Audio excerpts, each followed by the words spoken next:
Hello बच्चों, let's read the question. Question says for two factories A and B we have the following data. Number of wage earners, factory A has 50 and factory B has 100. Average monthly wages, factory A has 1200, factory B has 850. Standard deviation, factory A has 9, factory B has 16. Which factory has higher salary bill? First we see the key concept. यहाँ हमें average monthly wages दी गई है. Average monthly wages का मतलब है mean. Mean हम कैसे find out करते हैं? अनग्रुप्ड डाटा के केस में sum of all observation divided by number of observation. This implies, यहाँ से अगर मुझे sum of all observation find out करना है तो वो हमारा क्या हो जाएगा? Mean multiplied by number of observation.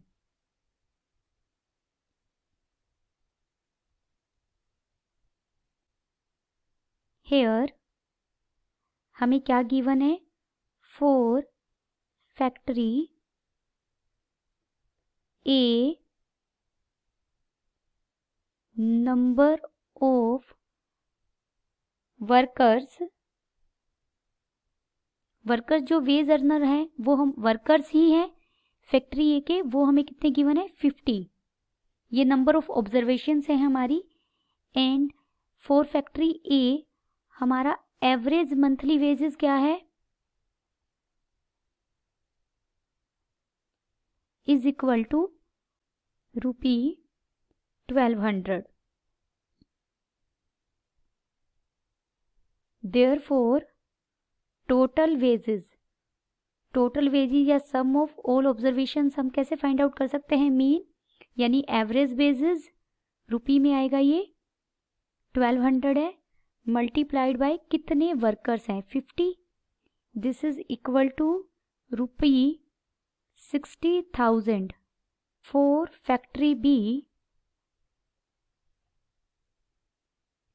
Total workers जो वेजेस अर्नर्स हैं वो वर्कर्स ही हैं. This 100 and average monthly wages is equal to 850. Therefore total wages for factory B is equal to 850. ये रुपीज में है हमारे, multiplied by 100. This is equal to ₹85,000. तो किसका सैलरी बिल ज़्यादा होगा? जिसकी टोटल वेजेस, ये सैलरी बिल ही तो है. फैक्ट्री ए का 60,000 है और फैक्ट्री बी का 85,000 है. Therefore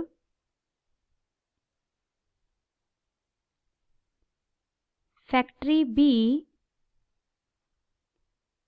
has higher salary bill. Question में हमें से फैक्ट्री पूछी है जिस फैक्ट्री का हायर बिल हो. Then the final answer is factory B has higher salary bill. Hope you understood it well. Best of luck.